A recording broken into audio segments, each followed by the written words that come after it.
രേണുവിനോട് പ്രേക്ഷകരായ ഞങ്ങൾക്ക് ഒരു ചെറിയ റിക്വസ്റ്റ് ഉണ്ട്. നമ്മൾ ജീവിതത്തിൽ ഒരിക്കലും അഹങ്കരിക്കാൻ പാടില്ല. നമ്മൾ എത്ര ഉന്നത തലങ്ങളിൽ എത്തിയാലും നമ്മൾ ഒന്നിനൊന്നിന് വിനീതമായിക്കൊണ്ടിരിക്കണം. നിങ്ങൾക്ക് ഒരു വീട് വെച്ച് തന്നു, വീടില്ലാത്ത സാഹചര്യത്തിൽ നിങ്ങൾക്ക് സ്ഥലം മേടിച്ച് വീട് വെച്ച് തന്നു.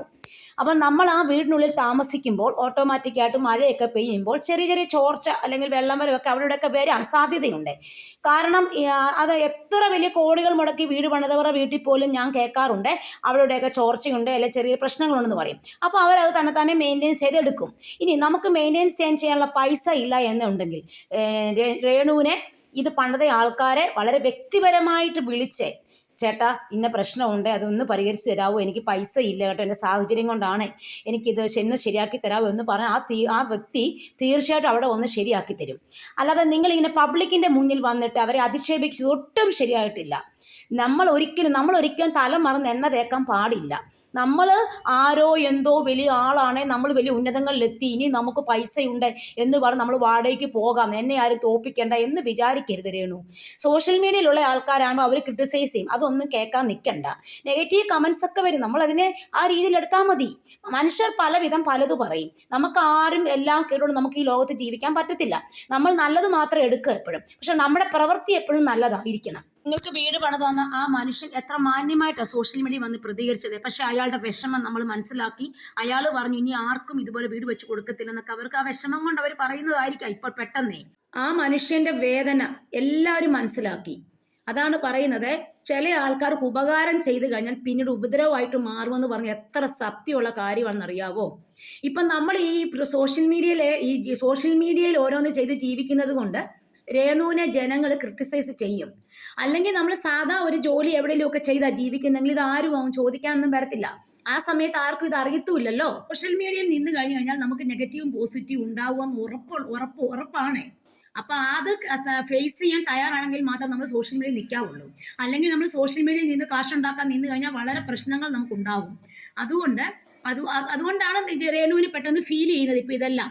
അല്ലെങ്കിൽ നമ്മളിപ്പം രേണുവൊക്കെ സാധാരണ നിങ്ങളുടെ വീട്ടുകാർ മൊത്തം അവിടെ കയറി താമസിച്ചെന്ന് പറഞ്ഞാലും കിച്ചു അവിടെ വരുമ്പോൾ കിച്ചുവിന് അവിടെ യാതൊരു പ്രൈവസിയും നിങ്ങൾ കൊടുക്കുന്നില്ലെന്നൊക്കെ ഇതൊക്കെ ആരറിയാൻ പോകുന്നു, മനസ്സിലായോ?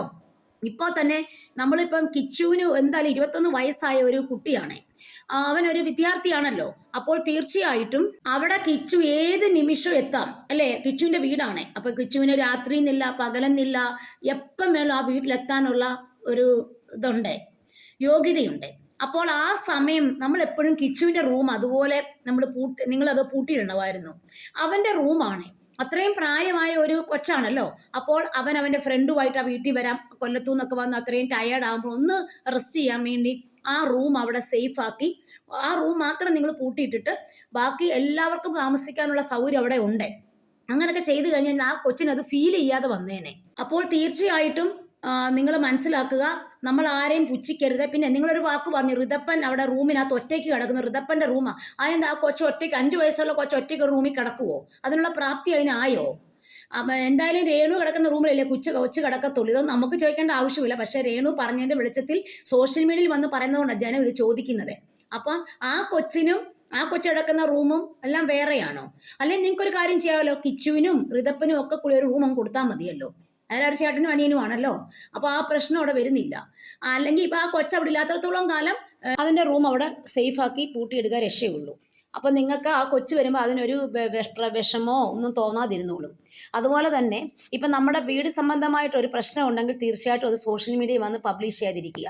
കാരണം നമുക്കൊരു വ്യക്തി വളരെ ഇഷ്ടപ്പെട്ട ദാനമായിട്ട് തരുന്ന ഒരു സാധനം, അതിനെന്തെങ്കിലും ഒരു പ്രശ്നം വന്നാൽ നിങ്ങൾ ആദ്യം മനസ്സിലാക്കേണ്ടത്, നിങ്ങൾ വളരെ പ്രൈവറ്റായിട്ട് അവരെ വിളിച്ചിട്ട് അവരോട് കാര്യങ്ങൾ പറഞ്ഞ് മനസ്സിലാക്കി അത് ചെയ്താൽ മതിയായിരുന്നു. ആ മനുഷ്യനെ നിങ്ങൾ ഒരിക്കലും ഈ രീതിയിൽ വിഷമിപ്പിക്കാൻ പാടില്ല. നിങ്ങൾ ചെയ്തത് പൂർണ്ണമായും തെറ്റാണ്. നിങ്ങൾ ജനങ്ങളുടെ വെറുപ്പ് സമ്പാദിച്ചുകൊണ്ടിരിക്കുക ഓരോ ദിവസവും. സുധി എന്ന് പറഞ്ഞ വ്യക്തി ഉണ്ടായിരുന്നെങ്കിൽ കിച്ചുവിന് ഈ ഗതി വരില്ലായിരുന്നു.